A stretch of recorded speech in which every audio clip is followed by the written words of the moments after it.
You can also directly add in files from cloud drives inside of Mural.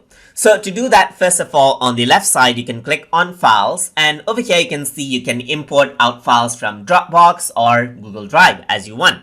So I'm just going to go around and click on Google Drive right here.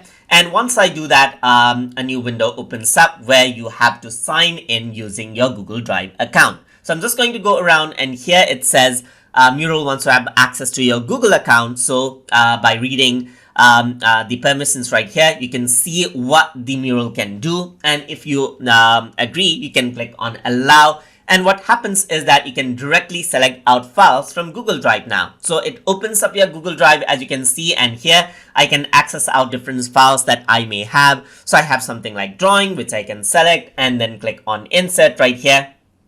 And then it'll be inserted out onto the drive right here. You can see this right here. So you can see that this is a drawing file right here, just like this. You can move this around wherever you want right here. You can also go around and add in or disable borders right here. You can edit out the link right here, get the link as well. You can go around and add in details as well, or even crop out the section right here.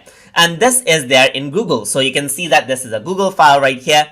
And if I were to double click, it actually opens out in its native file format, that is Google Drawing over here as well. So that is how you can import out files directly from Google Drive and other cloud services, and even for Dropbox is the same. But over here, you can see it's dynamically linked out together as well. So hope you guys learned something as always. And as always, please like, comment, share, and subscribe.